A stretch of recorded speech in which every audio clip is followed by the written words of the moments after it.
नमस्कार छात्रों, आज के इस वीडियो के माध्यम से बीए पाठ तृतीय के द्वितीय पेपर में निबंध बालकृष्ण भट्ट द्वारा रचित साहित्य जन समूह के हृदय का विकास है निबंध में व्यक्त विचारों के बारे में या उसकी मूल संवेदना के बारे में अध्ययन करेंगे। इसमें साहित्य में सामाजिक जीवन की अभिव्यक्ति भट्ट जी ने इस सिद्धांत का प्रमुखतः प्रतिपादन किया है कि प्रत्येक देश का साहित्य उस देश के मनुष्यों के हृदय का आदर्श रूप है। जिस समय जो जाति या मानव समाज जिस विचारधारा या भावों से व्याप्त रहता है, वे सब भाव उसके साहित्य में समाविष्ट रहते हैं। उदाहरण के लिए, जब सामाजिक जीवन में शोक, क्रोध या किसी प्रकार की चिंता व्याप्त रहती है, तो उस समय समाज के लोगों के मुख अत्यंत मलिन तथा उदासीन दिखाई देते हैं तथा उनकी वाणी अत्यंत करुण और दीन दिखाई देती है। परंतु जब उस समय में सुख का वातावरण या खुशहाल जीवन रहता है तो सभी के चेहरे प्रसन्न दिखाई देते हैं। ये सब बातें साहित्य में उसी रूप में अभिव्यक्त होती है। इस प्रकार से मानव समाज की सामाजिक, धार्मिक, राजनीतिक, आर्थिक एवं सांस्कृतिक स्थितियों का स्पष्ट प्रभाव तत्कालीन साहित्य पर देखा जा सकता है। वैदिक साहित्य में सामाजिक तत्व भट्ट जी ने स्पष्ट किया है कि वैदिक काल में सामाजिक जीवन एकदम प्रारंभिक अवस्था में था।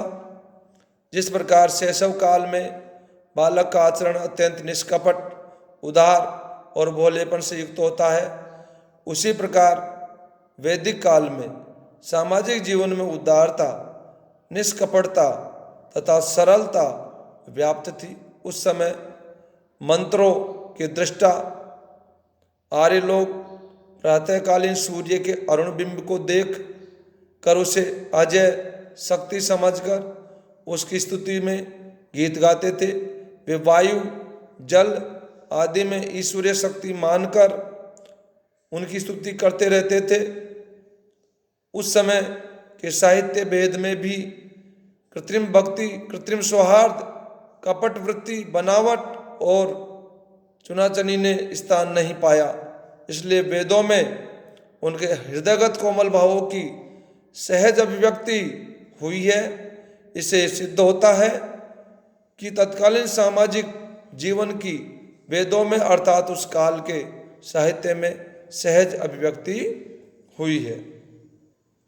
उपनिषद साहित्य में सामाजिक जीवन की अभिव्यक्ति भट्ट जी ने आर्य सभ्यता के विकास के साथ साथ वैदिक साहित्य के विकास का क्रम भी दर्शाया है। उनके अनुसार उपनिषद काल में आते आते आर्यों के सामाजिक जीवन में पर्याप्त विकास हो गया था। वेदों में ईश्वरीय सत्ता के जो प्रारंभिक सूत्र विद्यमान थे, इस काल में उनको तत्व चिंतन में अत्यधिक प्रभाव बढ़ने लगा था। इस कारण उस समय गौतम, कणाद, कपिल आदि ऋषियों ने अपनी अपनी विचारधाराओं एवं चिंतन शैली के परिणाम स्वरूप दर्शन शास्त्रों की बुनियाद डाली। दूसरी ओर स्मृतिकारों ने सामाजिक, राजनीतिक और धर्म संबंधी विषयों का सूत्रपात किया। महाकाव्य में सामाजिक जीवन, वेद और उपनिषद साहित्य के बाद हमारे सामाजिक जीवन में रामायण और महाभारत का अत्यधिक महत्व माना जाता है। भट्ट जी ने इन दोनों को उदाहरण देकर स्पष्ट किया है कि उस समय तक भारतीय सामाजिक जीवन का पर्याप्त विकास हो गया था। भट्ट जी की सभ्य मान्यता थी कि रामायण के समय भारतीय सभ्यता अपने परिपूर्ण यौवन में थी, परंतु महाभारत के समय भारतीय सभ्यता एकदम क्षतिग्रस्त होकर वार्धक्य भाव को प्राप्त हो गई थी। रामायण के अनुशीलन से ये स्पष्ट हो जाता है कि उस समय भाई भाई में अत्यधिक स्नेह था, जनता में कपटाचरण तथा दुराचरण की भावना नहीं थी और सामाजिक जीवन आदर्शपूर्ण मर्यादा में बंधा हुआ था। इन्हीं बातों का उल्लेख रामायण में श्री राम और भरत के चरित्र चित्रण में किया गया है। प्राकृत साहित्य में सामाजिक जीवन की अभिव्यक्ति। भट्ट जी ने ऐतिहासिक क्रम को स्पष्ट करते हुए बताया कि महाभारत काल के बाद बौद्धों और जैनों के उदय से प्राकृत में साहित्यिक रचना होने लगी। ये दोनों संप्रदाय वेद और ब्राह्मणों के बड़े विरोधी थे, इसलिए उन्होंने संस्कृत के स्थान पर जनसाधारण ग्रामीण लोगों की भाषा का प्रयोग किया। प्राकृतिक काल में जो साहित्य सर्जन हुआ उसमें एक नवीन दर्शन का विकास हुआ जो कि वैदिक धर्म और दर्शन से अत्यधिक भिन्न था। इस काल के साहित्य में उपदेशात्मकता अधिक दिखाई देती है। इससे ज्ञात होता है कि उस समय अशिक्षित वर्ग लोक व्यवहार नहीं जानता था और समाज में उनकी अत्यधिक उपेक्षा होती थी। साथ ही सामाजिक जीवन में अनेक रूढ़ियाँ आ गई थी और जन समूह विभिन्न वर्गों में बट गया था। कर्मकांड आदि में धार्मिक कट्टरता तथा ढोंग का व्यवहार बढ़ने लगा था। उस समय के समाज की सबसे गिरी हुई झांकी थी।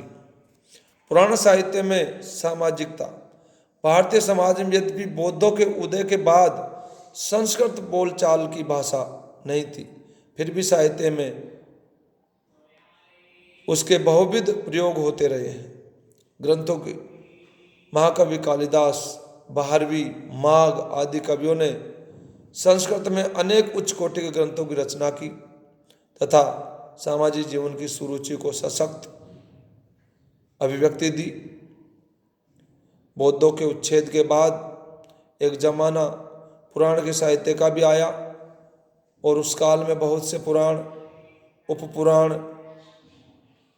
आदि तथा संहिताएं रची गई थी, परंतु इस काल में पुराणों और उपपुराणों की रचना से भारतीय सभ्यता का जो ह्रास हुआ उससे आर्य सभ्यता एकदम ही समाप्त हो गई।